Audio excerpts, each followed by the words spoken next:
Good morning, everyone. Good to see you all. Hello, Dave, Demi, Scott, Jens, Dustin, Jessica. Good to see you, Victoria, and Andy. Good morning, Bhante. Thank you for once again sharing the Dharma with us this morning. So this is the first of the meetings during the weekend retreat that we will have. So we will be meeting at now at 8 a.m. And then at 1:30 p.m. and then at 7:30 p.m. There is a link for this morning's chanting in the live chat. So we will be shortly chanting with Bhante.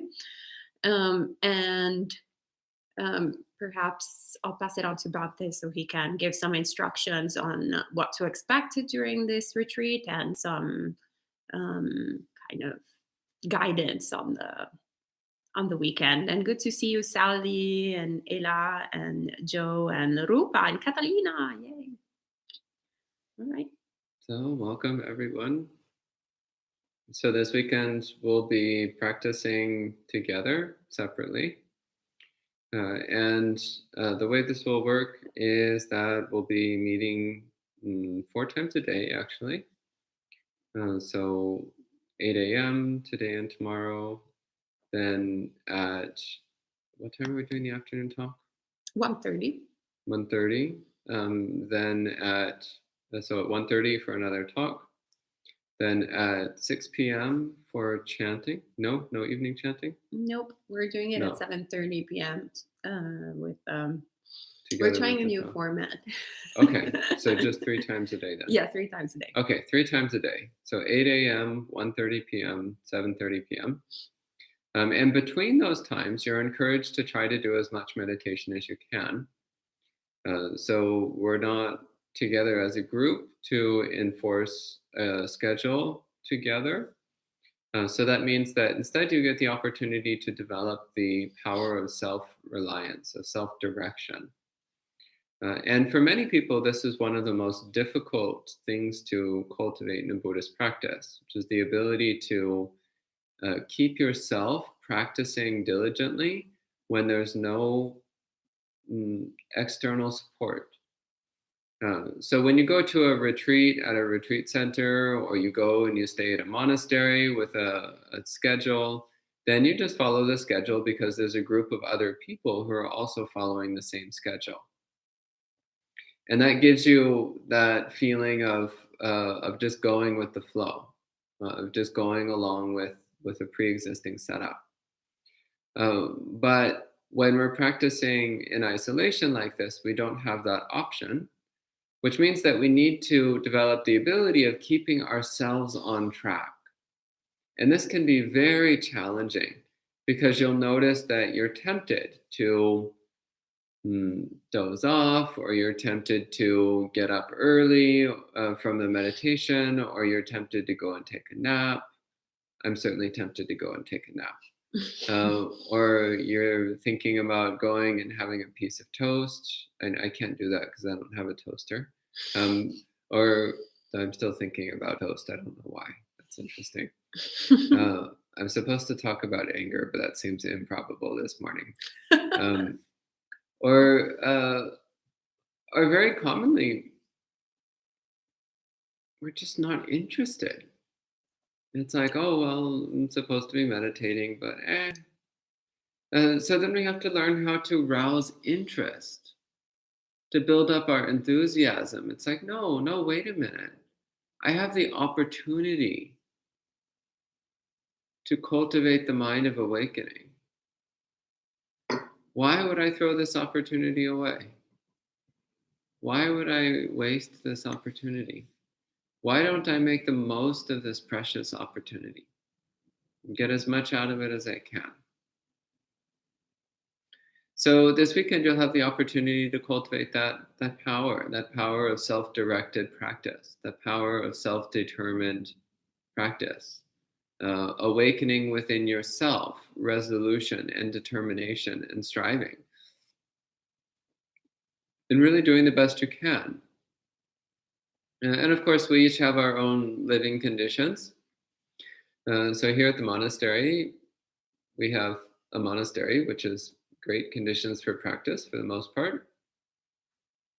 Uh, but I know that some of the people who have been checking in, they're living with family and they're living with small children and they're living with, uh, or they're living with roommates or they're living with noisy neighbors or they're living with all kinds of situations which are not so suitable as living in a monastery.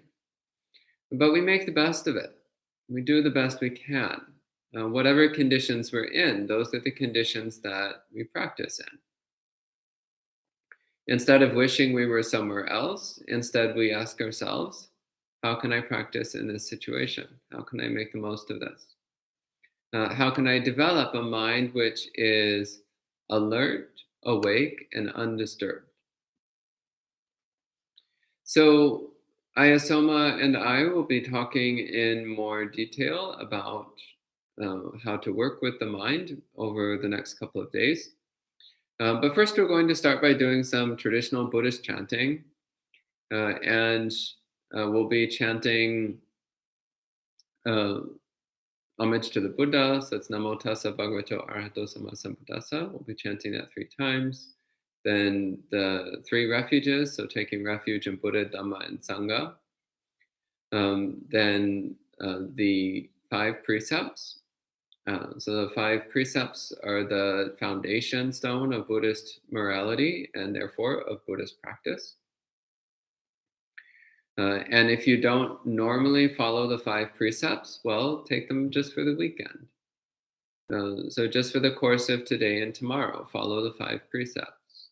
It's not that difficult. It's actually quite doable. So as a Buddhist monk, I have 227 precepts. So 5 is pretty small. It's a pretty small number. I think you can do it.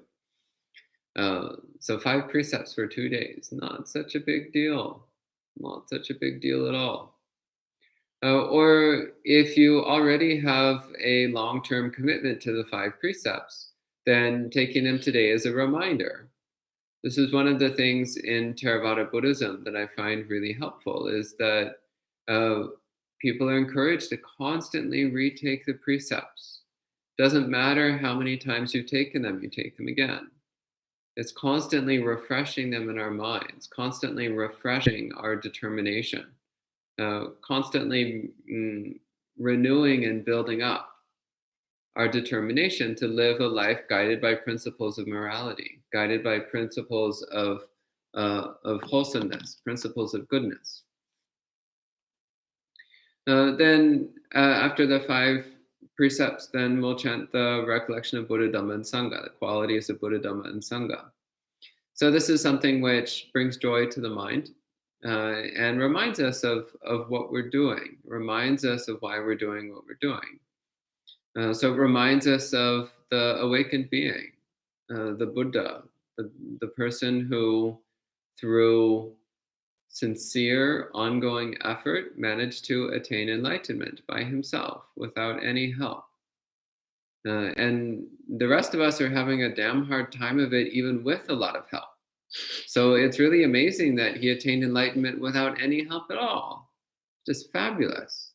And not only did he attain enlightenment without any help, but then he spent the rest of his life teaching the rest of us and passing down his teachings. He created the fourfold Sangha. He created the community of monastics of both genders, lay people of both genders, set up systems and structures which would preserve and maintain the teachings for future generations. Spent a lot of time and effort spreading those teachings far and wide so that they would be available and still available almost 3,000 years later. It's just mind-blowing. It's been more than 2,500 years and we still have the teachings of the Buddha, mostly intact, preserved pretty well. I mean, you could make little complaints about this text and that text and the weird phrasing here and the out of place comment over there. And of course, there's some things here and there to complain about. But for the most part, the teachings of the Buddha have reached us 2,500 years later, mostly intact and still very much usable, very much beneficial to our practice. So it's kind of like a, a vase that maybe it's got a crack in it, but you seal up the crack nicely and it's still functional, still does the job. So that's like the Buddhist teachings. They survived 2,500 years and they still do the job.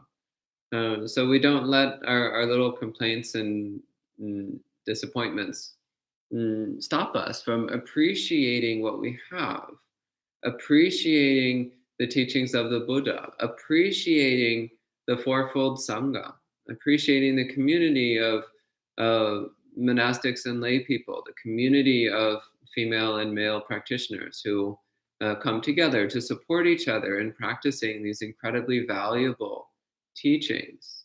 These incredibly valuable teachings, which are just as relevant today as they were when they were spoken 2,500 years ago. So we chant the marvelous qualities of the Dhamma. And one of the marvelous qualities of the Dhamma is that it is akaliko, which means it's not affected by time. It's not dependent upon time. It's not that the Dhamma was more relevant in ancient India than it is today. No, it's exactly as relevant today as it ever has been and ever will be. It's always relevant. No matter where you are, no matter what era it is, no matter how good or bad the technology is, it still applies. Even in the age of 5G, well, guess what? The Dhamma is still the same and it still applies exactly the same.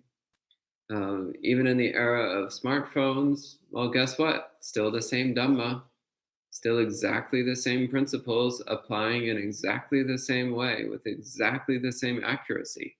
Nothing's changed. The Dhamma doesn't change because it doesn't need to, because it's always relevant. And delighting in the Sangha, delighting in the opportunity to be with other people who are practicing well, to be with other people who, even if they're not practicing well, they have the aspiration of practicing well. To be with other people who are practicing based on their conscience, who are practicing with a real, genuine, deep concern for trying to do what's right. Not necessarily what they want to do, not necessarily what they like to do, but what's right to do. And again, maybe we slip up on that from time to time, but we have the aspiration to practice by our conscience, to practice according to what's right. Those of us who have the aspiration to practice according to the methods that the Buddha taught. So really trying to live in accordance with the guidance that we've received from the Buddha. So not just making up our own ideas or making up our own ways or making up our own approaches, not going about trying to rewrite the Buddha's teachings to match our own opinions, but rather really trying to practice according to the methods that the Buddha gave. And again, maybe we don't always do as well as we could, but we try and we have the aspiration to do better, the aspiration to keep it up. So this is the Sangha. It's not necessarily perfect, but it's trying to be. And it's recognizing that we can join in with that. We can join in with the support of our fellow practitioners, whether ordained or not, whatever gender they might happen to be, wherever they might happen to be, and support each other. So doing these remote programs, it actually really underlines how capable we are of supporting each other in these times. So people often draw similarities between the current pandemic, the pandemic of 2020, with the pandemic of 1918 to 1919. But actually, there's a tremendous difference between this pandemic and that pandemic. You know what the big difference is? We've got internet. That's the big difference. So back then, stay-at-home orders meant you didn't interact with anybody except for the other people in your home. Nowadays, we can do live online meditation retreats connecting people from all over the globe nearly instantaneously. How amazing is that? So even though we're in isolation, it doesn't need to feel that way. We can still have a connection with the Sangha. In the pandemic of 1919, if your family was not Buddhist, well, bad news. You're only seeing non-Buddhist people until that stay-at-home order ends. But these days, even if you're not staying with other Buddhist practitioners, you can still connect with other Buddhist practitioners. You can still have a live interaction with other practitioners. This is wonderful. This is marvelous. This is amazing. So rejoice in this. Rejoice in your own good karma, which has led to this. So at this time, I think we can go ahead and do a little bit of chanting.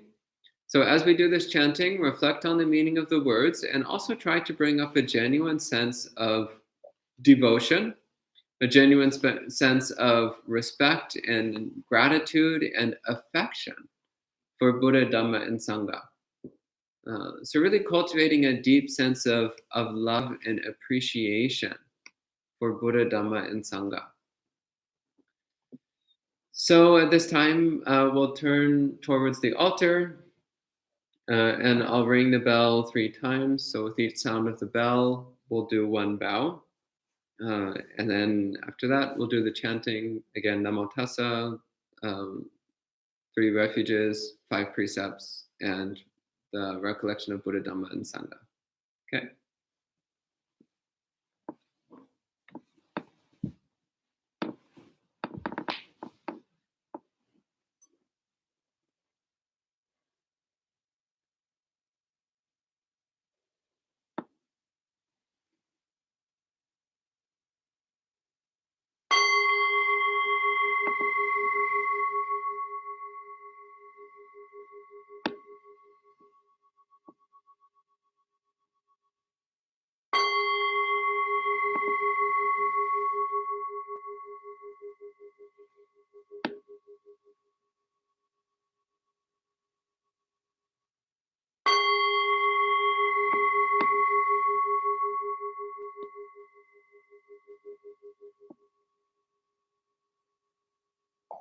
Namo tassa bhagavato arahato samma sambuddhassa. Namo tassa bhagavato arahato samma sambuddhassa. Namo tassa bhagavato arahato samma sambuddhassa. Buddhaṃ saraṇaṃ gacchāmi. Dhammaṃ saraṇaṃ gacchāmi. Sanghaṃ saraṇaṃ gacchāmi. Dutiyampi buddhaṃ saraṇaṃ gacchāmi. Dutiyampi dhammaṃ saraṇaṃ gacchāmi. Dutiyampi sanghaṃ saraṇaṃ gacchāmi. Tatiyampi buddhaṃ saraṇaṃ gacchāmi. Tatiyampi dhammaṃ saraṇaṃ gacchāmi. Tatiyampi sanghaṃ saraṇaṃ gacchāmi. Panatipata Veramani Sikkhapadam Samadhiyami Adinadana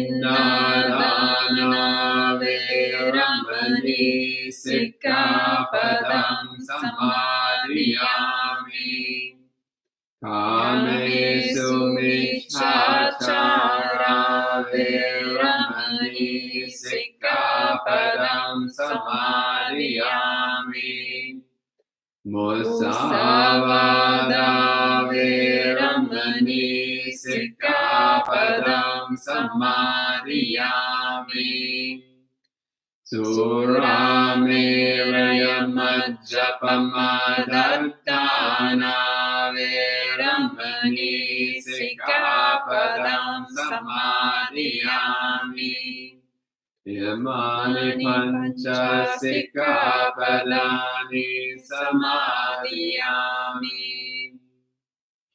Itipiso Bhagavaraham Samma Sambuddho Vijjacharana Sampanno Sugato Lokavidu Anuttaro Purisa Dhamma Sarati Sattadeva Manussanam Buddho Bhagavati Swakato Bhagavata Dhammo Sandetiko Akaliko Epasiko Panayiko Pachatam Meditamo Vinyuhiti Supatipanno Bhagavato Savaka Sangho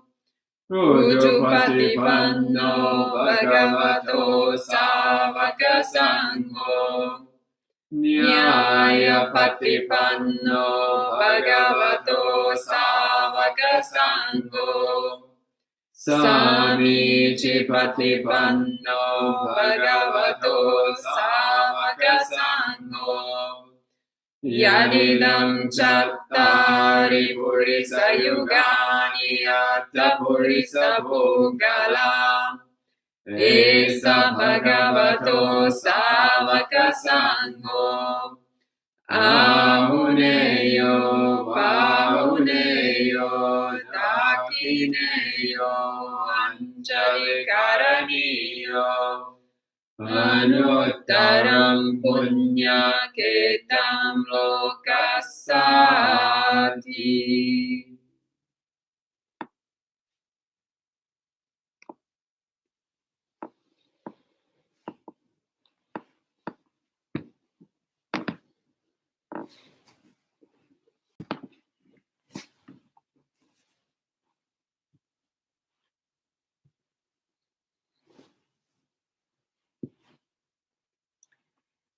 So now that we've delighted the mind with the Buddha, the Dhamma, the Sangha, and our own virtue, then there should be no anger. So we've handled that part of the talk. There's actually a really lovely story of Bhante Gunaratana, was a very famous Sri Lankan monk who opened Bhavana Society, which is a monastery and retreat center in West Virginia. He opened it about 40 years ago now, so it's been quite some time. Anyway, before he opened Bhavana Society, he was running a small Buddhist temple in Washington, D.C.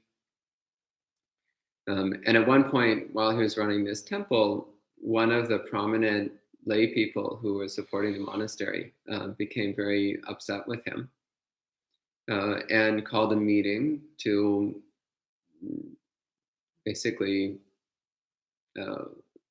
harass and accuse Bhante Ji in public in front of a group of the other lay people. So the meeting came together, and it started off with this one lay person standing up and going on with his angry rant about how bad a person he thought Bhante Ji was. And Bhante listened very attentively, very patiently. And when the person was done, then he said to the group, he said, okay, now we're going to do some chanting.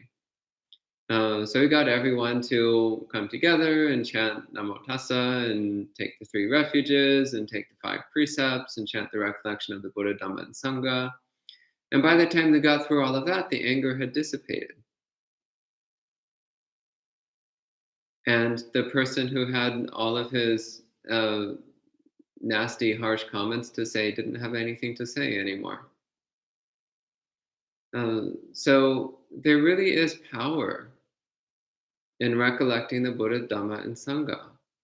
There really is incredible power also in recollecting our own commitment to goodness, our own commitment to virtue. This is not to be overlooked. One of the major problems that a lot of convert Buddhists encounter, especially if they're coming from an atheist or a scientific materialist background, is extreme resistance to the religious components of Buddhism, which means that they're often then not receptive to some of the potent tools for mind transformation that we have at our disposal. So it's important to be willing to actually take a close look at the devotional side of Buddhism, to take a close look at that warm-hearted religious affection that we can cultivate by bringing up a mind of faith, devotion, commitment, love, and appreciation for Buddha, Dhamma, and Sangha. Taking a look at what it is to relate to Buddhism not as a set of self-therapy techniques, but rather as a religious and spiritual path which leads to a deep personal realization of something transcendent, of relating to Buddhism as a way of cultivating and developing bright, wholesome mind states, not just through meditation practice, but also through bringing up a sense of deep reverence and respect for those who have walked this path before us, and for those who still walk this path. So recognizing that if we only practice certain fragments of what the Buddha taught, then we're not necessarily going to get the best results. And if we only practice the driest side of what the Buddha taught, then our practice is going to be really dry. If we only practice the coldest side of what the Buddha taught, then our practice is going to be really cold. So rather than practicing in a dry, cold, self-punishing kind of way, which sounds so incredibly unpleasant, I don't know why it's so popular, maybe we should consider taking on the entire path that the Buddha presented to us. Maybe we should consider looking closely at all the tools we have at our disposal. And recognizing that cultivating this warm-hearted sense of devotion and affection is actually an important part of Buddha's practice. So bringing up that mind of faith, faith in the Buddha, faith in the awakening of the Buddha. In a few days, I'll be talking about the 5 spiritual powers, which is one of the lists that the Buddha used over and over and over again when talking about the basic components of the path to awakening. The very first one of the 5 spiritual powers is faith. And this has annoyed Western scholars for 150 years. And they keep trying to find ways to get around saying the word faith, but you can't get around it. It's there. And it's really, really helpful. It brings joy to the mind. It brings peace to the mind. It brings stability to the mind. It builds up our practice. It gives us the power and the motivation to keep moving forward. It gives us the power and the motivation to dig deep into our mind and clean out all the mess in there. And it does so in a very gentle, joyful way.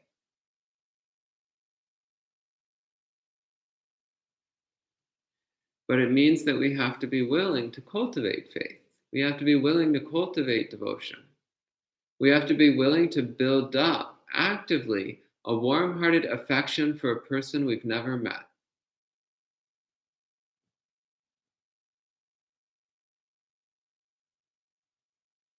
At least we think we've never met him. We think we've never met the Buddha. But actually, the Buddha said, one who sees the Dhamma sees me. So when we really commit fully to coming to a deep, experiential, personal understanding of the Dhamma, a personal experience of the Dhamma, then that's like coming face to face with the Buddha. But for that to be possible, we have to practice the Dhamma completely in all its details. So not practicing some isolated fragments that are taught to make us 10% happier or something horrendously awful like that, but rather, maybe I can't talk about anger. Maybe after all it is a little bit. So not practicing some little isolated fragments of the Dhamma for some minimal goal of making our life slightly less miserable, but rather taking on the entire Buddhist path. Recognizing that what the Buddha gave was a complete system, and that if we start dismembering it based on our unenlightened ideas and preferences, it's probably not going to go terribly well. It's kind of like putting a 3-year-old in charge of brain surgery. They'll be like, oh, I don't like this part. We cut this part out. Okay, very nice. Okay, this part looks funny. Let's spray it with some green water. Much nicer. Oh, well, what is this? Let's whack it with a hammer. Not very smart. So that's what we do when we start trying to chop up the Buddha's teachings. It's like, oh, he talked about faith. Oh, disgusting. I don't like faith. Throw it away. He talked about virtue. No, I like booze and lying and stealing. Throw that one away. He talked about jhana. That sounds hard. Okay, throw that one away. That's like the 3-year-old doing brain surgery. Really bad idea. Really bad idea. Not good. So let's try not to be a 3-year-old brain surgeon. Instead, let's start on the assumption that the Buddha was enlightened and that he actually knew what he was talking about. So this is the foundation of faith. Faith in the Buddha, faith in the Buddha's awakening, faith in the Dhamma, faith that the Buddha actually knew what he was talking about and that he shared with us some really, really, really important stuff and that he actually meant what he was saying. Faith that the Buddha didn't just throw out useless, pretty words just for the fun of throwing out useless, pretty words, but that the Buddha was actually sharing with us incredibly valuable teachings which lead towards full enlightenment, and that he was doing it purely out of love for us. He was doing it purely out of a deep, heart-rending compassion for our misery. He was doing it purely because he could feel our dukkha deeply and thoroughly. And he knew that he had the tools which would take that dukkha away, if we're willing to take them seriously and if we're willing to apply them to our lives. So faith in the Buddha, faith in the Dhamma. And then we get to the really hard one, which is faith in the Sangha. Because you look around at your fellow practitioners and you're just like, okay, he's kind of a jerk. He's been practicing for years, but he's still not very nice. She's not very impressive either. She's always falling asleep during meditation. What's wrong with her? I, of course, never fall asleep during meditation. No, it's definitely only her. Only her. She's the problem. Yeah, she's the sleepy one. Or we look around at our other practitioners and we think, well, that one, they practice the Thai tradition. Disgusting. Oh, well, she practices Burmese. Even worse. Oh, wait, she's into Chinese Buddhism. Where did they get that from? I practice the best form, which is my personal brand, which I created by stitching together little bits and pieces. So of course I've got the best form. Uh, so what are we doing? What are we doing when we take this approach to looking at the Sangha? We're sabotaging our own practice. That's what we're doing. Instead, we can say, oh, how wonderful. He's been striving for all these years to overcome his defilements. Good for him. And he's still trying. Oh, how wonderful. She's been trying for all these years to cultivate wisdom and awakening. And she's still working on it. Good for her. Oh, great. He really likes Thai Buddhism. That's cool. It's Buddhism. I like Buddhism too. Oh, she really likes Burmese Buddhism. That's cool. I like Buddhism too. She's into Chinese Buddhism. That's great. Yep, Buddhism for the win. Yeah, just appreciating that we do have other people who are on the path. And maybe they're not practicing perfectly, but that should come as no surprise because they're not enlightened, most of them anyway. And odds are pretty good that we're not enlightened either. So we can all support each other in trying to do something about that. So rather than get caught up in nitpicking about all the faults that we have, instead we can look for each other's good qualities and praise each other's good qualities and support each other in developing even more good qualities. Support each other in making progress along the path. And being gentle with each other. Encouraging, but also gentle. Not being harsh. Not holding on to resentment, cultivating a mind of consideration, of thoughtfulness, of genuine caring for your fellow spiritual practitioners. Recognizing that spiritual community, as the Buddha said, is the entire holy life. Recognizing the deep importance and value of spiritual community. So, bringing up that genuine sense of faith and devotion towards Buddha, Dhamma, and Sangha in this way gives us a basis for our practice, gives us a foundation for our practice. It gives us the strength to keep moving forward. Some of the most inspiring practitioners I've met were people who didn't do very much meditation necessarily, didn't really know much of the suttas either, but they had this incredibly strong devotion towards Buddha, Dhamma, and Sangha, this incredibly strong affection for Buddha, Dhamma, and Sangha. And you could see how that had brought so much goodness into their lives. You could see how that had brought so much joy and stability and clarity to their minds. You could see how that brought them so much ease and joy. So even though they weren't necessarily doing a whole lot of meditation and study, they had cultivated the faculty of faith to such a strong degree that it didn't really matter so much. Because they had built up this incredibly powerful foundation of faith in Buddha, Dhamma, and Sangha, that it didn't matter so much that their meditation practice was pretty rudimentary, that their study was not that advanced. It didn't really matter.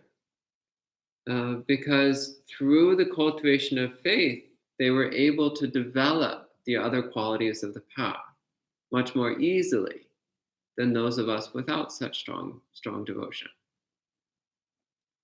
And then a lot of people say, oh, well, but I can't just turn my faith on. I can't just make it appear out of nowhere. It's like, well, of course you can.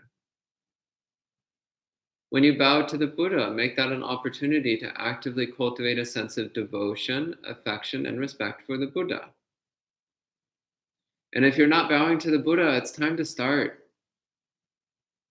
It's time to start. There's a reason why, since the time the Buddha awakened, Until now, bowing to the Buddha has been a central component of every single Buddhist tradition because it works. It helps. It helps us to cultivate that mind of faith, devotion, respect, affection, admiration, appreciation towards the Buddha, which then is the foundation for the entire Buddhist path. If you don't have faith in the Buddha, Buddhist practice is really hard. If you do have faith in the Buddha, it's much easier.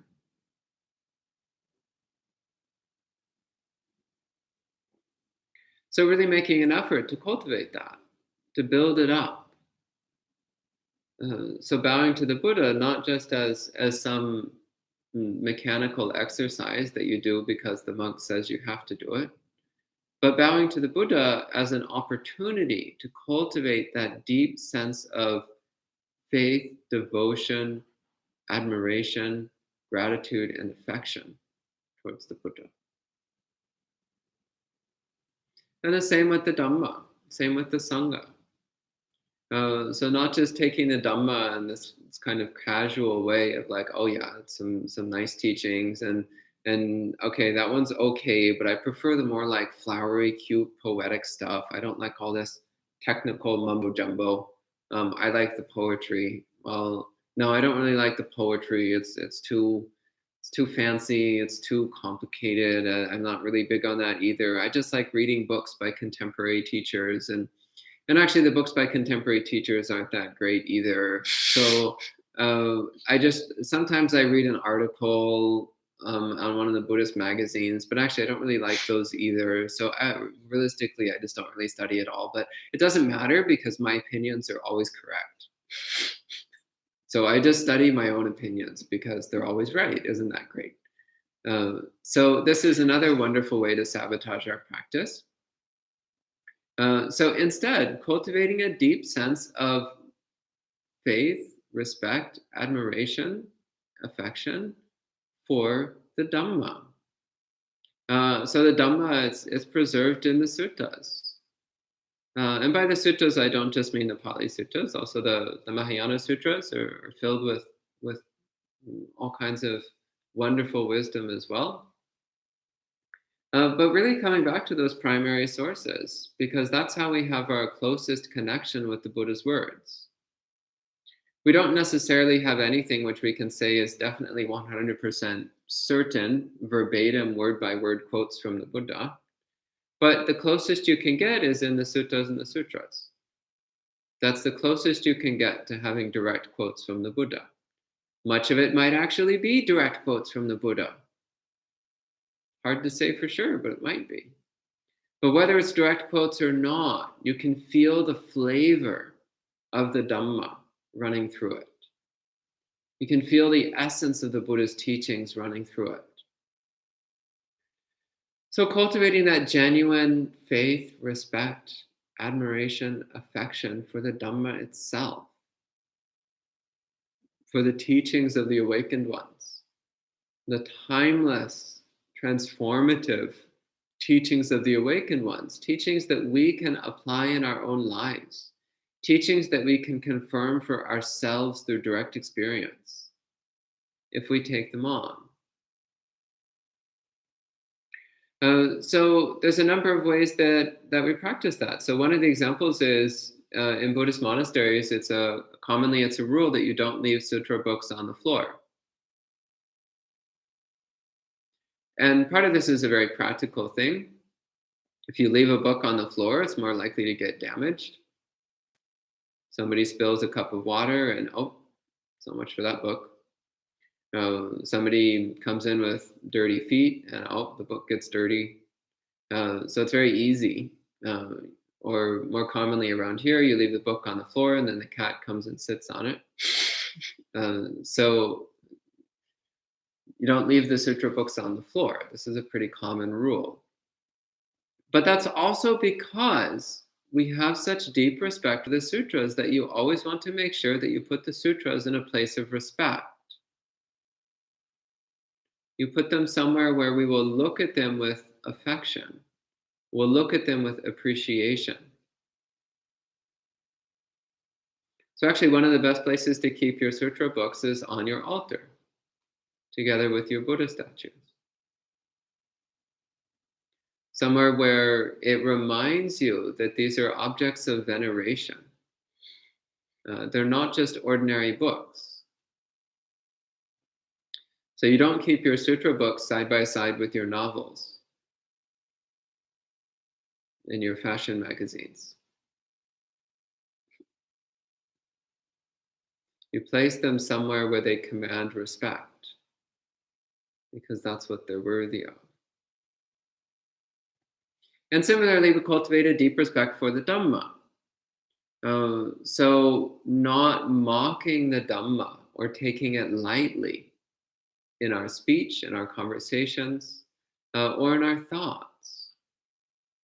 So instead, cultivating a deep respect for the teachings of liberation, recognizing that this is something that is valuable beyond anything else. This is our lifeline when we're drowning. This is our stimulus package when we've lost our job. Okay, bad example. Yeah, this is our respirator when we can't breathe. This is what keeps us going. It keeps us moving towards full awakening. So bringing up a genuine sense of respect and admiration and appreciation and affection for the Dhamma, and particularly for the suttas and the sutras. These are not things to be treated lightly, but they're things to be handled with care and respect. And similarly with the Sangha. So the Sangha, traditionally this word actually means the monastic Sangha. Those who have committed their lives to living as fully as possible the teachings of the Buddha, who have committed their lives to embodying the Dhamma as deeply and completely as possible. And the essence of the Dhamma, the essence of the Buddha's teachings is renunciation. The core practice of Buddhism is the practice of renunciation. So also having a deep respect and admiration for those who practice renunciation, for those who have taken on the vehicle of liberation, which is built around letting go. It's built around relinquishment. It's built around non-attachment.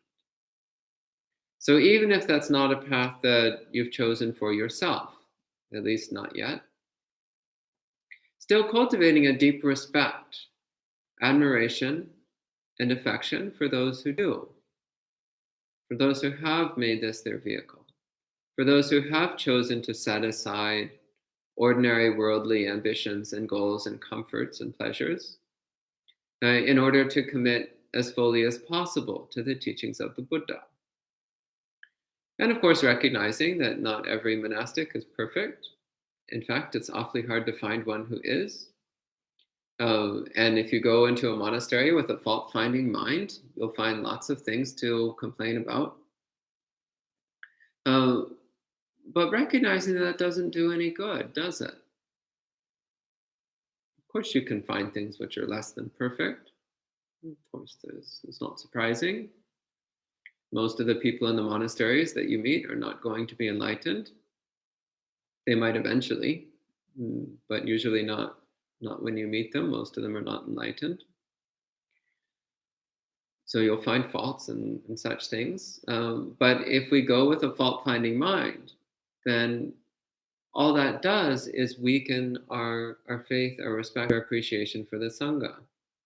And by extension, that weakens our faith, appreciation, and respect for the Dhamma. And that weakens our faith, appreciation, and respect for the Buddha. So it doesn't do us any good. That just weakens the foundation of our path.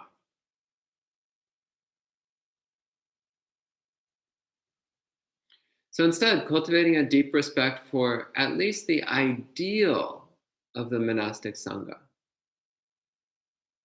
Maybe the individual practitioners that you meet are not as amazing as you would like, but cultivate a respect for the ideal that they're representing. And look to see, are they actually working towards that ideal? And you'll probably find that most of them are. Maybe not as quickly as we would hope for, maybe not as completely as we would hope for, but the ideal is there. And that's something that's worth respecting and appreciating. And it's knowing that this vehicle is here, it's available, the doors are open. It's not always easy to walk through those doors, but the doors are open. And actually, knowing that it's not easy to walk through those doors should then deepen our respect and appreciation for those who have walked through these doors, for those who have taken on this deep commitment to live a monastic life, to live a life which is built entirely around the Buddha's teachings, about living and embodying the Dhamma as fully and completely as possible. Another usage of the word Sangha is what's called the fourfold Sangha. So both monastics and lay people of both female and male persuasions. I guess we technically have to say the sixfold Sangha, but the term that's come down to us is the fourfold Sangha. So this is extending things a bit farther to also include a deep affection, respect, and appreciation for your fellow lay practitioners as well. So here at the monastery, we have 2 lay practitioners staying with us, and they're both amazing. We love you guys. So really cultivating that deep respect, because there can also be this fault that I've sometimes encountered of practitioners who have a deep respect for monastics, but who don't have much respect and appreciation for their fellow lay practitioners. And this is missing something really valuable, which is that what we're respecting and admiring is wholesome qualities and mind states. What we're respecting and admiring is that development of the path. So development of the path is something which can be found in any practitioner. So cultivating that sense of respect and admiration for anyone that's on the path. One of the really touching stories from, I think it's from the Avatamsaka Sutra, so one of the Mahayana sutras, there was a practitioner who, his name gets translated a few different ways, but one of the more common translations is never despise. And he got this name because he would always say to people, I could never despise you. I could never look down on you because someday you might be a Buddha. So he was always looking past the surface apparent faults of people and recognizing their potential, their spiritual potential of attaining awakening. So people would actually make fun of him, like, oh, why are you saying these silly things? But for him, it was actually quite serious. He was like, yeah, right now, you might not be very impressive, but you could be a Buddha someday. So I can't possibly despise you. I can't possibly think badly about you. I can't possibly disrespect you because you might be a Buddha someday. And so this attitude that he kept developing became part of the foundation for his practice, part of the foundation for him making swift progress along the path. So recognizing that when we relate to our fellow spiritual practitioners, look at their potential for development. So not getting caught up on their shortcomings, not getting caught up on where their practice is incomplete or lacking, but rather recognizing the fact that they're on the path, the fact that they're pointed towards awakening, and that in time, they just might get there. So how could we possibly think ill of someone who's on the path to awakening? So instead, cultivating that deep respect, affection, admiration, appreciation for all those who are on the path, whether they're far along the path or whether they're just getting started, whether they're practicing in a very clear, wise, knowing way, or whether they're practicing in a muddled, confused kind of way, whether they're practicing with very altruistic motives or whether they're practicing with self-centered motives. Wherever somebody is along the path, respect that they're on the path. Appreciate having other followers of the path who can walk it with you. So I was supposed to talk this morning about anger, but I think I've done everything but that. So I'll talk briefly about it at this point. So anger is bad. When it arises, recognize it, be aware that it's present, notice that it's impermanent, constantly changing, unsatisfying, and not your true nature. Stop fueling it and let it die out. It's also highly recommended to do a lot of loving kindness meditation. That helps a lot. Okay, so we covered the topic of anger. So at this point, are we doing questions? Okay, so at this point, I'd like to open up for questions and see if there's any questions. Sadhu, sadhu, sadhu. Well, we'll talk about anger and how to deal with it a little bit more this afternoon. But as of now, we have lots of appreciative comments, such as, "That was better than anger. Sadhu, sadhu, sadhu." And Suzanne makes this amusing comment: "I see I have to reorganize my bookshelf." And there are a few comments. So Scott says, "Just sharing my personal experience. I'm a scientist and came from an atheist perspective. Only meditated daily for many years, to much benefit. I didn't know, but it was stale and dry. Not until I embraced the completeness of the teachings as discussed now did my practice take off." Great. Yeah. Then there's lots of rolling, not rolling, how do you say the emoji where it's laughing out loud, crying. From Rupa, Dave, etc. Jen says, "I compare how people take only parts of the Dhamma to they go to the doctor and doctor's prescriptions and antibiotics. To get better, you have to take all of it, not take it until you feel better. The cure is in taking all of it." And Junie says, "Keeping the 5 precepts is the key for lay people." Yeah, wouldn't we live in a better world if everybody was on the 5 precepts? And Rupa says, "Initially, yeah, we need to start with faith, and then as we practice, we see the results. Like the Buddha said, come and see for ourselves." And Jens also shares, "I recently spent time at a monastery. One of the most inspiring and beautiful things was seeing the devotion, commitment of the lay people from Sri Lanka who had it for the triple gem. It is motivating." Yeah. Yeah, it's always extremely inspiring to go to Asian Buddhist monasteries, especially because of the lay people. I completely agree. Yeah, actually, one of my favorite Buddhist temples in this area is the Indonesian temple that we go to once in a while. And one of the reasons for that is because the lay people there they have such deep affection for Buddha, Dhamma, and Sangha. So not just respect in that way of like, oh, I respect that guy over there, but rather this deep affection that just fills them with so much softness and gentleness and joy. Like it's really tangible. So yeah, it's really amazing what cultivating faith and devotion does to the mind. It's really amazing how that conditions the mind for making progress on the path. And Sally says, "After Bhante's talk, I would like to make the resolution to chant at least 3 refuges every day." Great.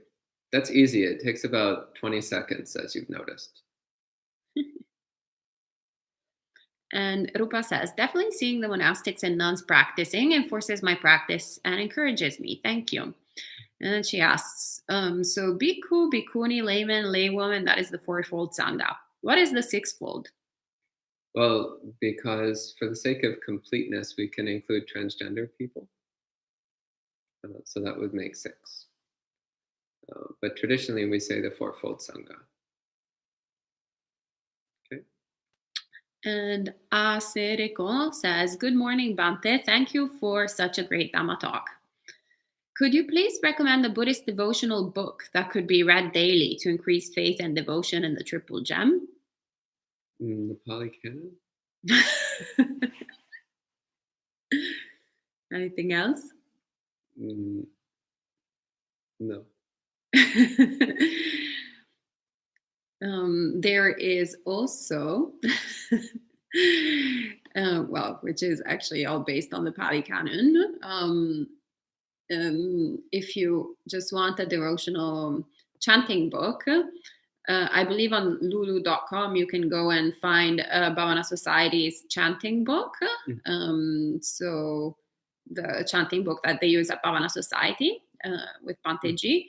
And then if you go to forestsangha.org, I believe it is, or abayagiri.org, you can find the chanting book of the monastics in the Thai forest tradition. So they also have a karaoke thingy, which is really adorable. So you can chant along with them, and some recordings. And Andy says, wow, I was rather joyful already this morning. I'm swimming in metta now. Aww. Devotion was very slow for me, but it is enriching my life beyond what I ever could conceive of. Thank you for the rousing talks. And I need to increase devotion. Scott, and he refers to Scott, the scientist up there, right there with you, other than being a scientist. And Dave says, you can reduce anger by removing hate. And with faith and metta, I think you covered it. Smiley face and thumbs up. All right. So if there are no questions, I'll just say the last comment from Jayesh from India. Says, sadhu, sadhu, sadhu for the inclusivity, much metta and gratitude from India. Vandami Bhante, Vandami Aya. So then perhaps we can proceed with a guided meditation from Bhante for this morning. And then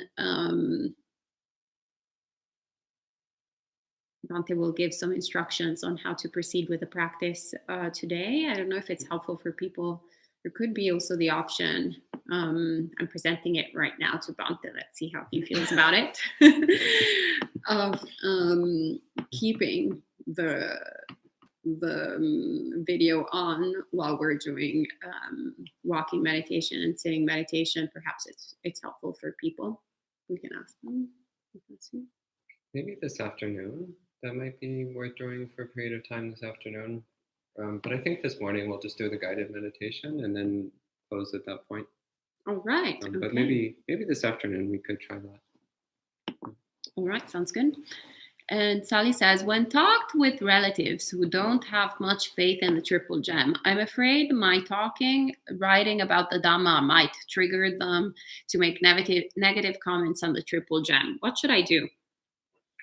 So when dealing with people who don't have much faith, you can't come from an angle of faith because it will just piss them off. So with people like that, it's actually better to instead just talk about the ordinary small benefits that you get.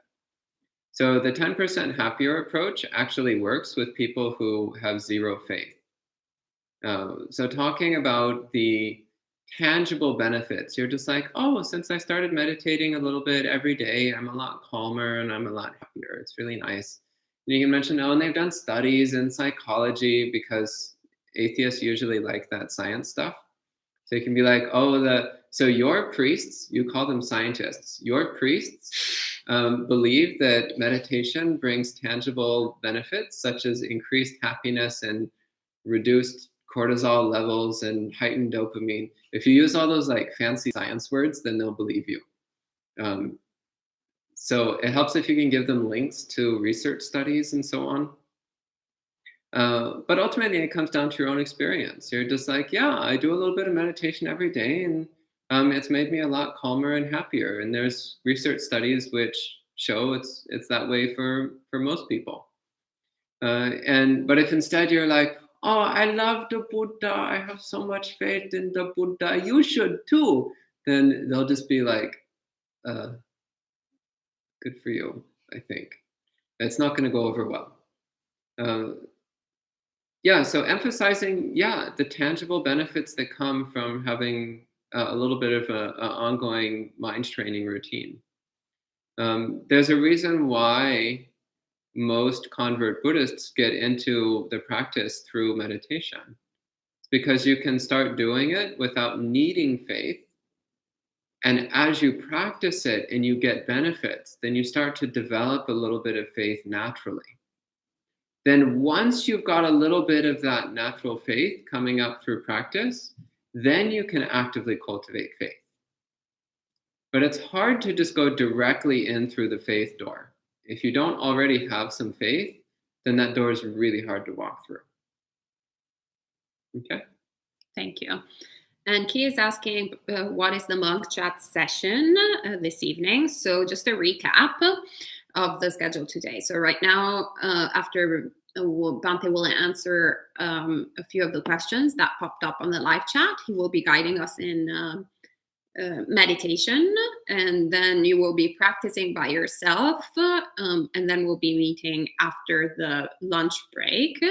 At 1:30 p.m. there will be some more Dharma discussion, and then I think we'll be keeping the sort of live stream happening while the residents here, so including myself and Bhante, will be meditating here, so doing sitting and walking meditation. So if you find it supportive, you can see us online as we're practicing, and we can all be practicing together.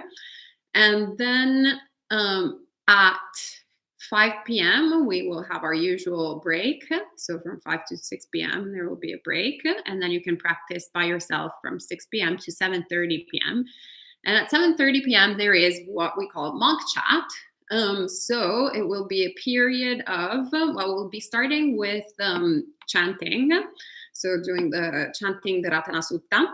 But then we'll be answering any questions that you might have. So that can be both related to the retreat, so the topic of the retreat, which is strong emotions, but also any kind of question that you might have on your practice. So you can bring it up at that time and ask it to either Bhante or myself or both, and we can have a little bit of a conversation rather than just the usual format of giving a talk and then answering questions later. So as the name implies, it's a chance to chat with the monks. So you can ask us whatever you like and we'll talk about it. Yeah. And bring up whatever subject of discussion. Some subjects we might just say, we're not going there. But generally speaking, you can bring up whatever you like and we'll see where it goes.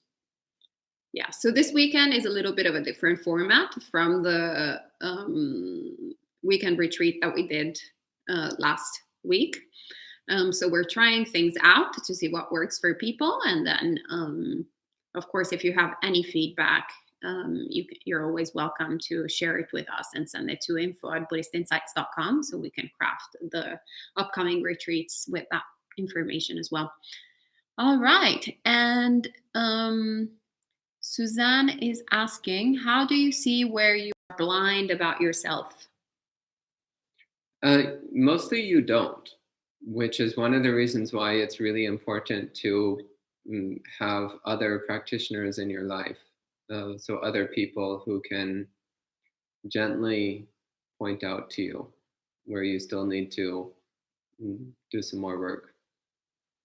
Because it's quite difficult to see our own blind spots. That's why they're blind spots. To some degree, as your practice develops, then you'll start to see into your blind spots.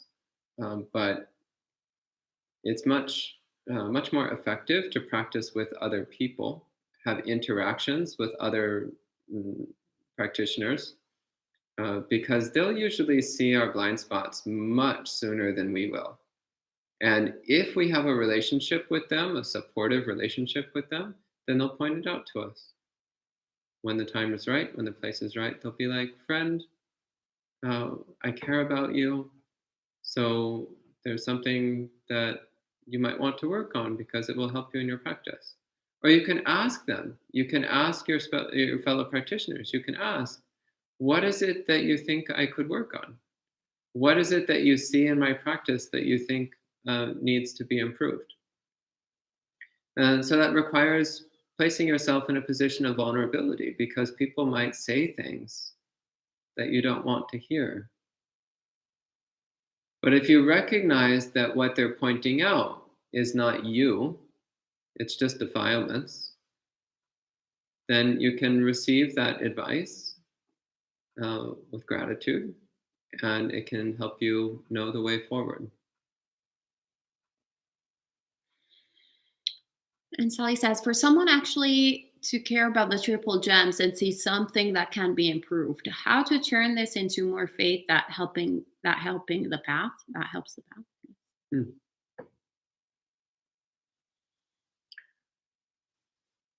Well, there's nothing that needs to be improved with the Buddha because he's already perfect. So you don't need to worry about that one. The Dhamma itself is perfect, but the presentations of Dhamma are sometimes a little bit off. So the main thing that we can do there is to keep studying the Dhamma and really try to deeply understand it for ourselves. Because then we can identify where it's being presented in distorted ways, and point out the distortion so that it can be cleared up. And similarly with the Sangha, so it actually starts with ourself. Make yourself as ideal as possible.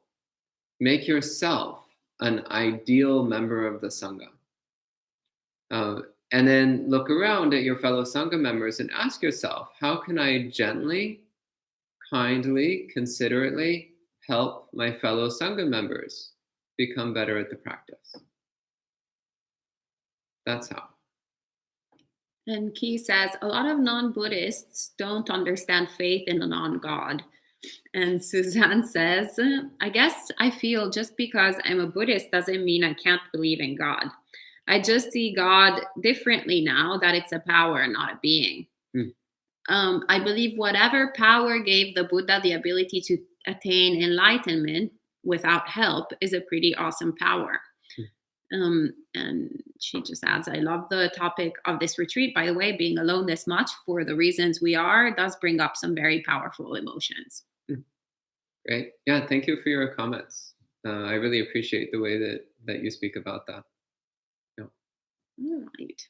Okay. And that's it for the questions this morning. If you have any other questions, save them for tonight so you can ask them at that time during the monk chat, so we can move forward with the guided meditation and start the fun of practice.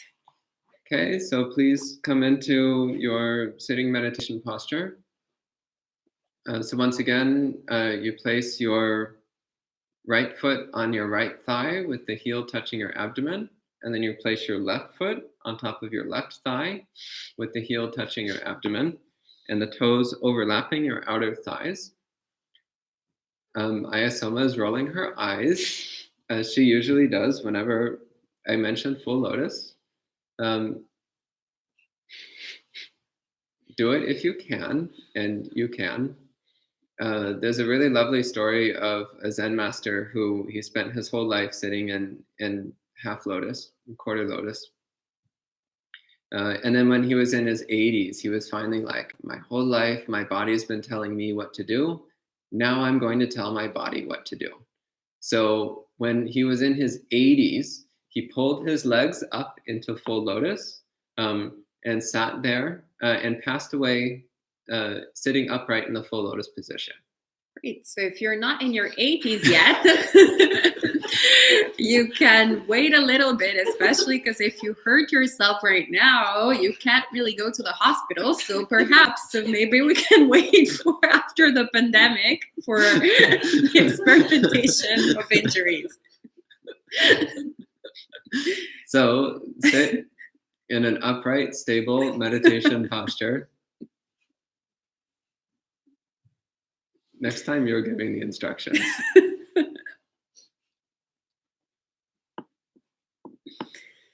If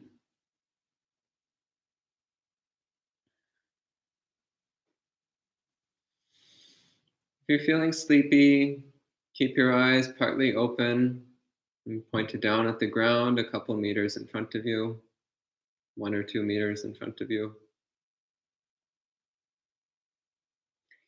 If you're not feeling sleepy, then you can close your eyes if you wish to.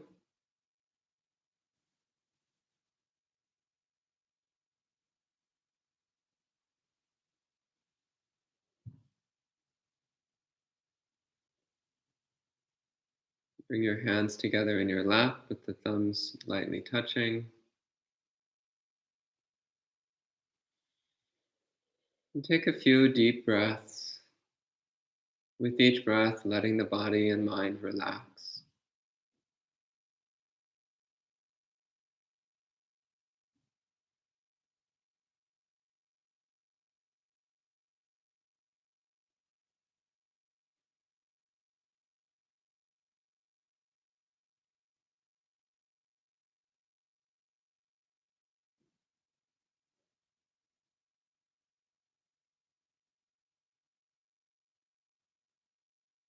And let the breath return to its natural rhythm.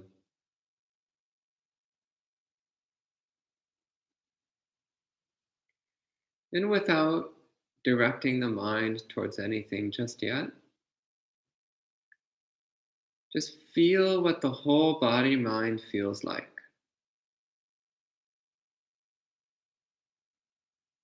Settling into a wordless, direct knowing of this physical, mental, emotional bundle of experience.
So, without judgment for what appears, without judgment for the contents of body and mind, just taking the stance of the watcher, the impartial, kindly, tolerant watcher, which observes the sensations flowing through body and mind.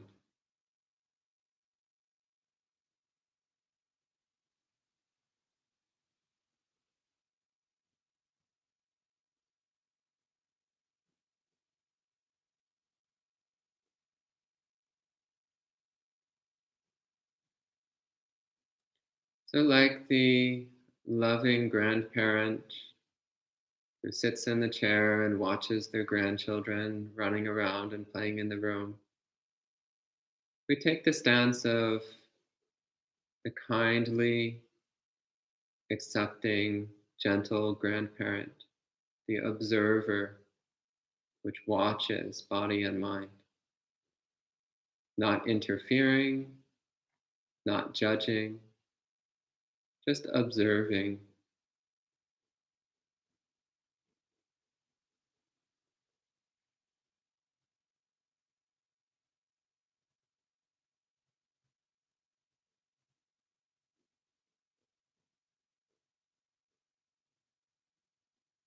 and not taking it seriously.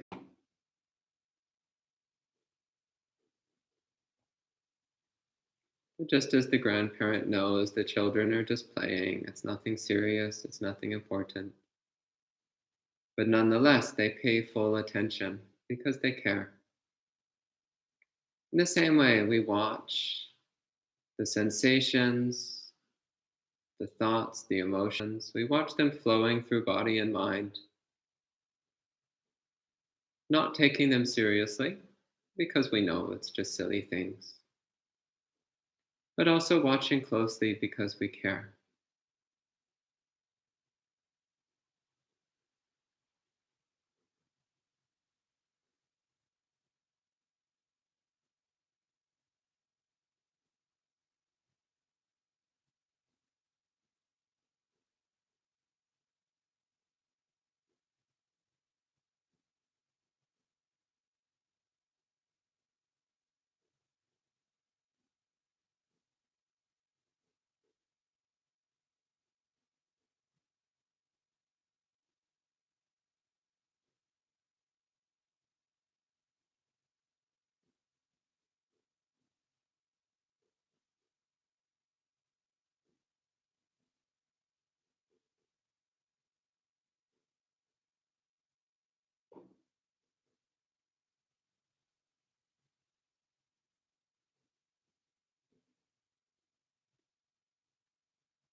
And just as the grandparent doesn't get up and start chasing the children around,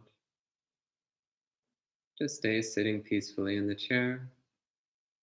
In the same way, we don't chase after any of the thoughts, emotions, or sensations. We just keep holding still, observing with gentleness, tolerance, non reactivity.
And just as when the children tell nonsense stories, the grandparent just smiles and patiently waits for the story to end, but doesn't believe a word of it. In the same way, when we notice the silly stories in our mind, we just smile and patiently wait for them to end. There's no need to take them seriously, no need to get caught up in them. We just let the story fade away in its own time.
letting the body and mind be still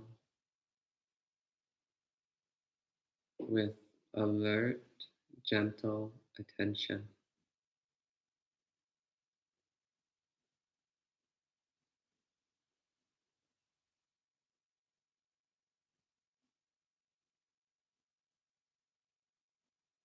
Knowing each moment as it arises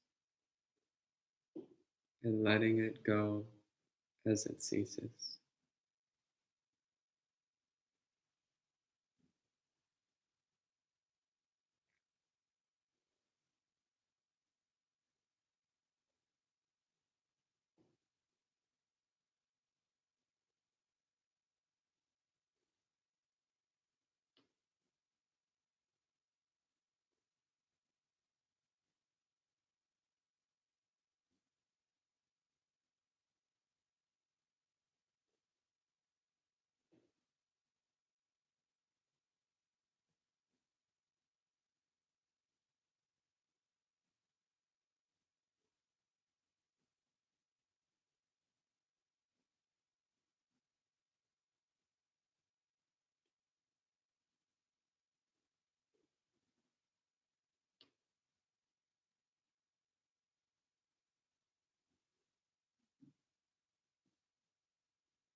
Letting go of expectation about body and mind, not expecting it to be any particular way.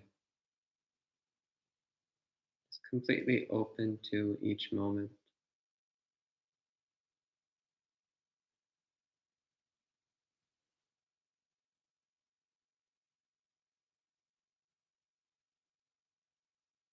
open to the possibility that each moment may be completely new, completely fresh, completely different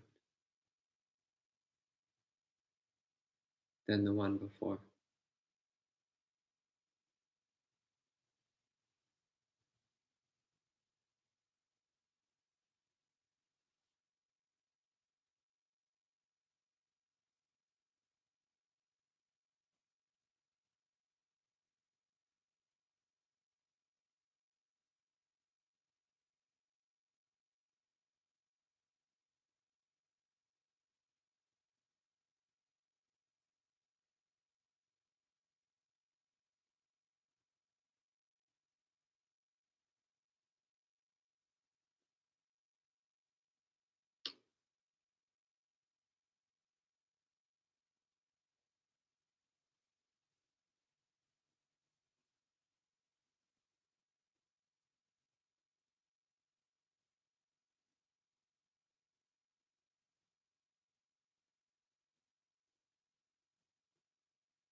You can relax your posture.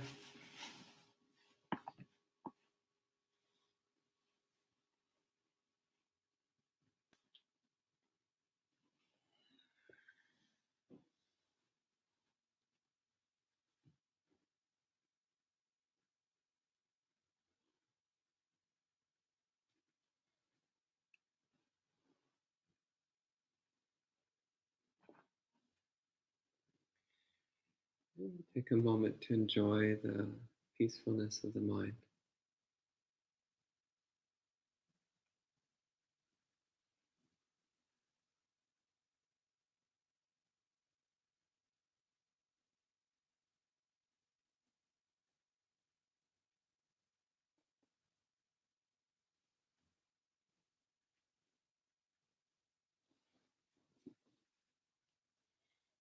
Right, thank you, Bhante, for guiding us in meditation.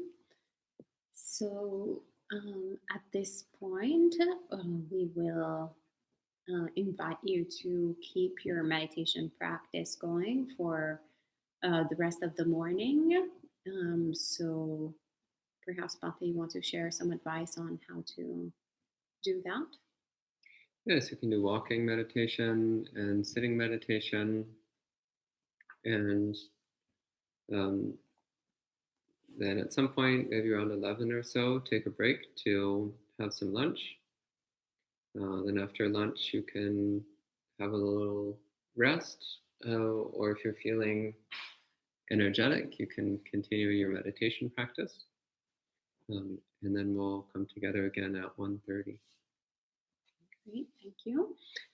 And perhaps put a timer on. That's definitely very useful between sits.